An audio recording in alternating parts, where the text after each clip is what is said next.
ఆనాడు మహిళలకు ఓటు హక్కు లేదు. అమెరికా లాంటి దేశంలో మహిళలకు ఓటు హక్కు కావాలంటే కొన్ని దశాబ్దాలు కొట్లాడిన తర్వాత అమెరికాలో మహిళలకు ఓటు హక్కు వచ్చింది. కానీ డాక్టర్ బాబాసాహెబ్ అంబేద్కర్ పురుషులతో సమానంగా మహిళలకు ఓటు హక్కు ఇచ్చి రాజులకు చక్రవర్తులకు సమానంగా దళిత వాడల్లో ఉండే పేదలకు ఓటు హక్కు ఇచ్చి తమను ఎవరు పరిపాలించాలి, ఎవరు శాసనాలు చెయ్యాలి అనంటే పేదవాడే నిర్ణయించుకునే ఓటు హక్కునిచ్చిన డాక్టర్ బాబాసాహెబ్ అంబేద్కర్ను మొదట మనము స్మరించుకోవాల్సిన అవసరం ఉన్నది, గుర్తించవలసిన బాధ్యత మన మీద ఉన్నది. ఇక రెండవ తరం శ్రీమతి ఇందిరాగాంధీ. ఇందిరాగాంధీ అనంటే ఒక ఉక్కు మహిళ.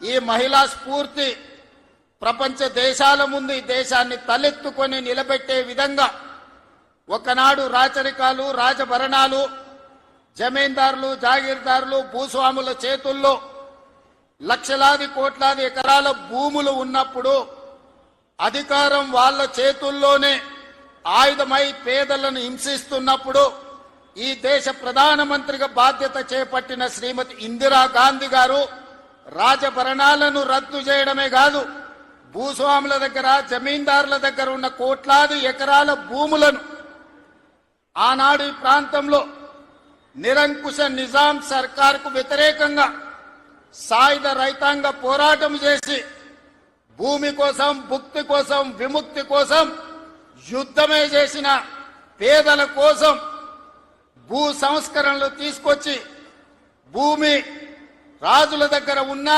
భూస్వాముల దగ్గర ఉన్న ఆ భూములను ప్రభుత్వం గుంజుకొని అసైన్మెంట్ పట్టాల పేరు మీద లక్షలాది ఎకరాలను దళితులకు, గిరిజనులకు, ఆదివాసీలకు పంచిపెట్టి భూమి హక్కును ఈ పేదలకు అందించిన గొప్ప నాయకురాలు శ్రీమతి ఇందిరాగాంధీ గారు. ఈనాడు జరుగుతున్న పరిణామాలు చూస్తున్నాం, యుద్ధాలు చూస్తున్నాం, యుద్ధాలలో భారత ప్రధానమంత్రుల లొంగుబాటును చూస్తున్నాం.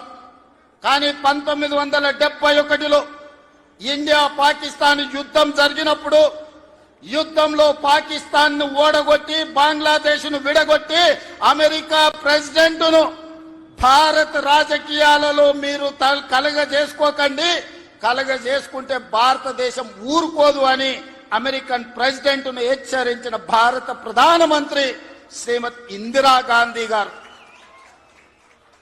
ఈనాటికి ప్రపంచ దేశాలలో ఈ దేశం యొక్క గొప్పతనం, గౌరవం, నాయకత్వ లక్షణాలను చాటి చెప్పిన ఉక్కు మహిళ శ్రీమతి ఇందిరాగాంధీ గారు. వారిని స్మరించుకోవాల్సిన అవసరం ఈ దేశంలో రాజకీయాలలో ఉండే ప్రతి ఒక్కరికి, ఈ యువతరానికి అవసరం ఉన్నది. ఇక మూడో తరం